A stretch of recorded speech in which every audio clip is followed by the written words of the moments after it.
Hey, thanks for joining me for this weekend's update. 2 months ago, the Carlson family, that's Ryan and Mary and their daughters, they reached out to me. They used to attend MCC, but they moved to Florida during COVID, which that's how we tell time now, right? BC and AC. But they asked if I could help them find a church like MCC near where they live. And Mary wrote us that she said, "I'm missing MCC terribly. We're watching services on YouTube currently. I feel like if we could just had some sort of connection with how MCC feeds our love for God with a community church here in Florida." And so I share that with you because I want you to know how much you impact lives. And when people move away, it's kind of like we're sending them out to new places in Jesus' name. Well, Mary let me know that she and her daughters were going to be baptized this past weekend. And then she sent me pictures of their ocean baptism this week. They're in my email if you want to see those. But she said, "Thank you so much again for having a beautiful church and community of faith. Leaving Ohio was easy, but leaving MCC was absolutely hard for us. Ryan and I are finally ready to stop being shy and get more involved." So what you do here at MCC absolutely makes a difference in people's lives.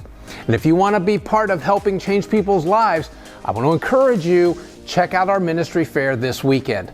Peter wrote to the early church and to us today, "Each of you has been blessed with one of God's many wonderful gifts to be used in the service of others. So use your gift well." Listen, using the gift or gifts that God has given you and me is part of following Jesus. And for anyone who has been following Jesus, this is kind of a given that we will serve.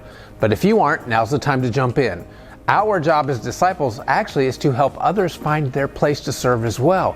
So if you're new to MCC and you're looking for how you can be part of what God is doing through our church, or you're helping someone else get involved, be sure to check out the ministry fair in the worship center this Sunday. Or you can use our Church Center app, or you can scan the QR codes that are in my email, or you'll see them all over our building as well. I hope you'll take the opportunity.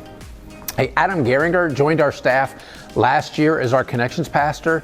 Perhaps you've met him in our lobby on a Sunday, but he has sensed that his time on staff here has come to a close. His last day on staff actually will be August 31st.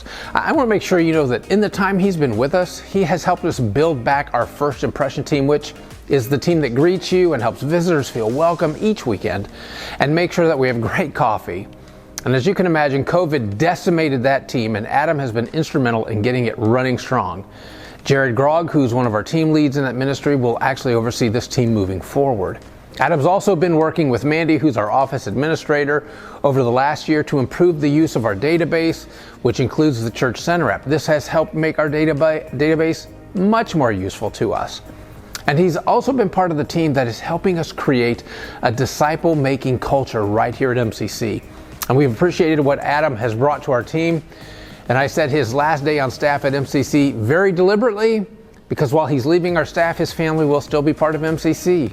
He begins a new job with Certa Pro Painters of Dayton as an estimator on September 12th. So please be sure to catch him. Let him know how much you appreciate all he has done.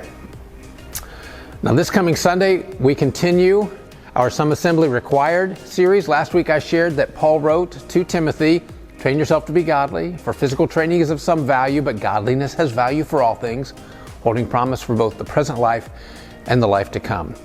So I just want to make sure you catch that. Physical training, some value. And we all know that, right? Exercising, important. Taking a walk, a whole lot better than just sitting at home and watching TV, even ESPN, all right? Listen, we know that. Paul says that what's true of our physical bodies is true of our faith. In other words, with our faith, there is some assembly required. But this is important because, as he writes, it holds promise both for the present life, so in this life that we live now, and the life to come.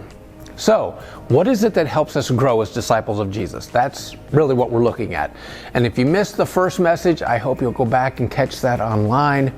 Last week I shared the by far number one, nothing even comes close, spiritual growth catalyst.